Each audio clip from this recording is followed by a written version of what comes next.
Hello दोस्तों, हमारे channel में आपका स्वागत है। आज की इस वीडियो में हम बात करने वाले हैं इजिप्ट यानी कि मिस्र के आर्कियोलॉजिस्ट को मिली अजीबोगरीब चीजों के बारे में। तो चलिए बिना देरी किए हम इस वीडियो का आगाज करते हैं। मिस्र के सक्कारा कब्रिस्तान में इस बार कुछ ऐसी खोज हुई है जो कि आपको चौंका देगी। इस साइट पर आर्कियोलॉजिस्ट को एक पुरानी मिट्टी का बर्तन मिला जो कि 2600 साल पुराना बताया जाता है। सबसे खास बात यह है कि इस बर्तन के अंदर से पनीर निकला है जो कि करीब इतना ही पुराना होगा। वैसे एक मिट्टी के बर्तन में पनीर कब तक रह सकता है? एक दिन, एक महीना या एक साल? जाहिर है ऐसा कोई नहीं सोच सकता, लेकिन मिस्र में आर्कियोलॉजिस्ट ने जो खोज निकाला है उसे जानने के बाद आपके मन में ये सवाल पैदा हो जाएगा। जी हाँ दोस्तों, मिस्र के कुछ आर्कियोलॉजिस्ट ने 2600 साल पुराना पनीर ढूंढ निकाला है और खास बात यह है कि ये मिट्टी के बर्तन के अंदर मिला है। 2600 साल पुराने पनीर का मिलना वाकई में हैरान करने वाली बात है। मिस्र की monastery of tourism and antiquities के मुताबिक आर्कियोलॉजिस्ट की टीम ने यह खोज सक्कारा कब्रिस्तान में एक्सकवेशन के दौरान की है और जो मिट्टी का बर्तन मिला है उसके बाहर मिस्र की एक प्राचीन भाषा में कुछ लिखा हुआ मिला है, जबकि बर्तन के अंदर सफेद पनीर के टुकड़े मिले हैं। पनीर को लेकर आर्कियोलॉजिस्ट का कहना है कि ये 26वें या 27वें मिस्र के साम्राज्य के दौरान का है। वहीं मेट म्यूजियम के अनुसार ये पनीर 2600 साल पुराना है। यहाँ पर पनीर को हेलूमी कहा जाता है, यानी कि ये बकरी और भेड़ के मिक्स दूध से बनाया गया है जिसमें कई बार गाय का दूध भी मिलाया जाता है। इसके टेस्ट को लेकर ऐसा कहा जाता है कि ये स्वाद में थोड़ा नमकीन होता है।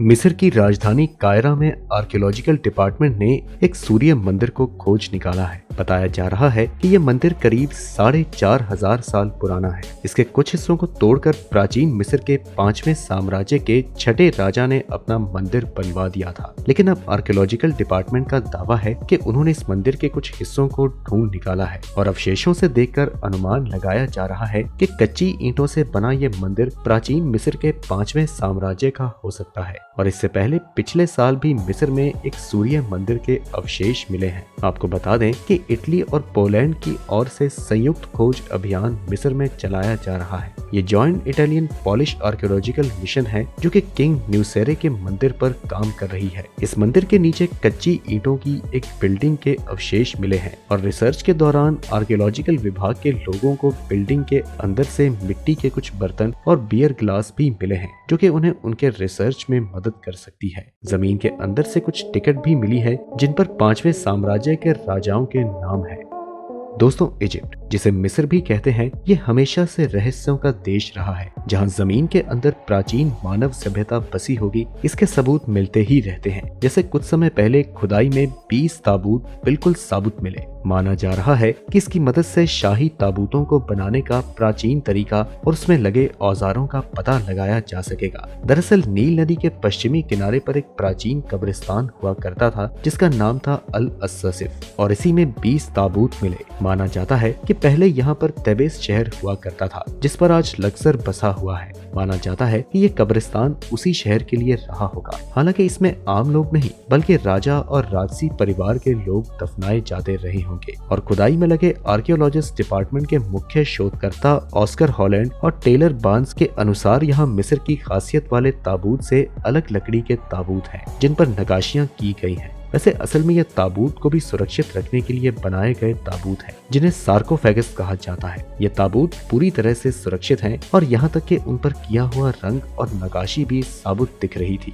दोस्तों, मिस्र, रोम और ग्रीस के राजाओं और राजसी खानदान या बड़े पदों पर काम करने वालों की मौत पर उन्हें सामान्य लकड़ी के ताबूत में नहीं दफनाया जाता बल्कि लकड़ी के ताबूत को भी एक डिब्बे में बंद कर दिया जाता था। पत्थर से बना यही डिब्बा सार्कोफेगस कहलाता है। पत्थर का यह सबूत जमीन से कुछ ऊपर रखा जाता है। मिस्र में इसकी शुरुआत 2686 बीसी की मानी जाती है। माना जाता था कि मौत के बाद दूसरे संसार में व्यक्ति साबुत पहुंचे, इसके लिए सार्कोफेगस जरूरी है। लकड़ी पर नक्काशी के साथ सबूत के अंदर कीमती रत्न और गहने भी रखे जाते थे। साथ ही मरने वाले का नाम खुदवाया जाता था ताकि मरने के बाद उसे कोई मुश्किल ना हो। साथ ही साथ सार्कोफेगस लकड़ी के चकोर ताबूत से अलग मरने वाले के शरीर की बनावट और कद के आधार पर बने होते थे और पुनर्जन्म पर यकीन करने वाले मिस्र की सभ्यता में मरने वाले के शरीर पर खास किस्म का लेप किया जाता था और फिर उसे दफनाया जाता था जिससे कि शरीर खराब ना हो। ये 20 ताबूत किस समय के हैं इसकी पुष्टि अभी तक नहीं हो सकी है, लेकिन क्योंकि अल अससिफ कब्रिस्तान जहाँ से ये ताबूत पाए गए हैं वहाँ पर प्राचीन, मध्य और लेट मिस्र कालीन सभ्यता भी चलती रही, जिससे ये अंदाजा लगाया जा रहा है कि ये इजिप्ट की 18वें साम्राज्य के होंगे। इसके अलावा ये भी अनुमान लगाया जाता है कि इस जगह प्राचीन मिस्र के भी अवशेष होंगे जो कि 664 से 332 बीसी के माने जाते हैं। प्राचीन मिस्र की कहानियों में शामिल है एक ऐसी कहानी जिसे भगवान की जमीन यानी कि लैंड ऑफ पंत कहा जाता है। कहा जाता था कि यहाँ से निकलने वाले लोगों के हाथ खजाना लगा करता था। माना जाता है कि ये सबसे पुरानी काल्पनिक कथाओं में से एक है। हालांकि आर्कियोलॉजिस्ट का मानना है कि पंत वाकई में एक जगह थी। हाल ही में 3300 साल पुराने एक बबून की खोपड़ी उनके हाथ लगी है जिसे उसी जगह का बताया जा रहा है। मिस्र के लोगों ने 4500 साल पहले पंत जाना शुरू किया और हजारों साल तक वहाँ जाते रहे। हालांकि इससे जुड़े लेखों में जिस खजाने का जिक्र किया जाता था इसमें खाने के सामान से लेकर धातु और दुर्लभ जानवर भी शामिल थे। वह खजाना तो कभी हाथ नहीं लगा, लेकिन अब इस खोज से प्राचीन कथा की तरफ उनका ध्यान गया है और बैबून के ये अवशेष हेमेड्रस बैबून के बताए जा रहे हैं जिसकी खोज 19वीं सदी में तेबीस के शहर में की गई थी। मिस्र के लोग इस बैबून को विवेक के देवता या त्रोत का रूप मानते थे और इसे सूर्य देवता से भी जोड़ा जाता था। हालांकि प्राइमेट्स की ये प्रजाति मूल रूप से मिस्र की नहीं है। डोमिनो और उनके साथियों ने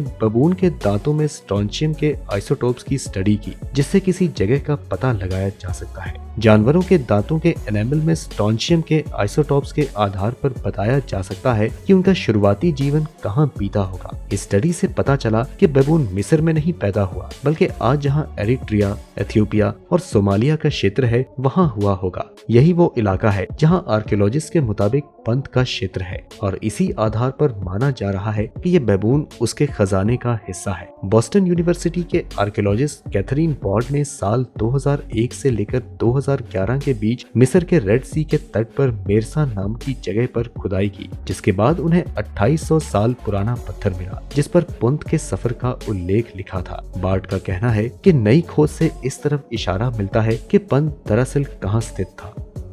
दोस्तों, मिस्र में मिली ममियों को लेकर हमें अक्सर अजीबोगरीब जानकारियां मिलती हैं। यूं तो ममियों के साथ सोने के गहने मिलना बहुत ही सामान्य बात है, लेकिन आर्कियोलॉजिस्ट को कई प्राचीन ममियों में सोने की जीभ मिली है, यानी कि जहां जीभ होनी चाहिए वहां सोने की पत्ती मिली है। लेकिन ऐसा किसी एक ममी में नहीं बल्कि कई ममियों में मिला। अब ये सोने की जीभ आर्कियोलॉजिस्ट के लिए एक रहस्य बनी हुई है। ये खोज सेंट्रल नील डेल्टा में क्वेसीना नेक्रोपोलिस में की गई है। इस साइट की खोज 1989 में की गई थी। ऐसा माना जाता है कि इस जगह पर टॉलमैक और रोमन काल के दौरान कब्जा कर लिया गया था, जो कि करीब 300 बीसी से 340 ईस्वी तक रहा था। और इसी साइट के एक दूसरे हिस्से में खुदाई करने पर सोने की जीभ वाली ममियां मिली। यहाँ दफनाए गए शवों के साथ अलग अलग रूप में सोना मिलता है। किसी मम्मी के साथ सोने के स्कार्फ यानी दुपट्टे जैसा कपड़ा और सोने के कमल को दफनाया गया था। हालांकि सोने की जीभ मिलना एक पहेली की तरह था। इससे पहले भी आर्कियोलॉजिस्ट को सोने की जीभ मिल चुकी है। साल 2021 की शुरुआत में